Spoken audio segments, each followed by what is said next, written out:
Thank you again, Cedric. This is Mark Michael, CEO, co-founder of DevHub Inc.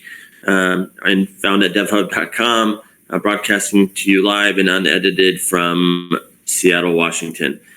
This video series, like I mentioned in the last video, are quick kind of tips based on 12 plus years and even longer of experience, but mainly the experience I've had so far at DevHub for the last 12 years. The thought for today, again, considering the time that we're all in, is to create an archive. Again, this is for the founders, the companies who have been in business, let's just say at least 2, 3, 4, 5, potentially 10, 12 years, that are still under that maybe 10 million in annual recurring revenue mark. And you've produced by this point, hopefully, a ton of content. It's proposals, it's decks, it's blog posts, it's graphics, it's infographics, it's market reports, it's just a bunch of stuff, press releases, all of that stuff, to put it in a centralized place by year.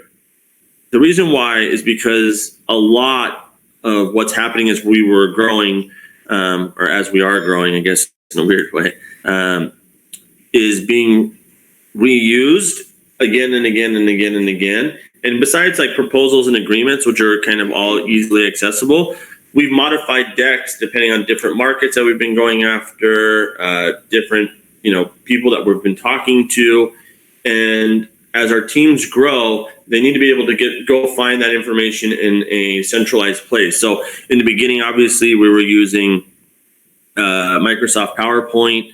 Then we were using, Google Slides. Now we're using Canva to produce graphics, to produce a lot of stuff, reports. And it's like, now it's 3 different platforms. A lot of that information is across those 3 different ones. A lot of the older stuff we don't look at, but as I started looking back at some of that stuff, it still plays today because a lot of industries haven't moved in the last 4 years to anything modern.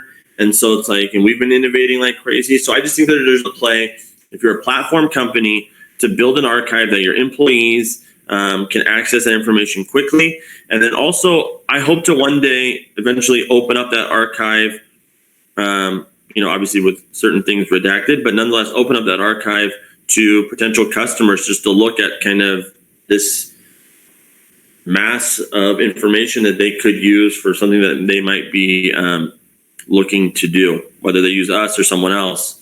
At least like how a company had been thinking about it almost from the beginning. And so that's it. That's the tip for today. Think about if you're a platform company, software as a service company, and potentially even a consulting firm too. But nonetheless, if you produce a lot of content for the last year, 3, 10, 12 years, think about putting it all together in one centralized place in an archive that any employee can access, because I think it'll benefit you in the future. And now that some of us have some time, it's actually pretty fun to look back at how far you've came to. That's it. Thank you, Cedric.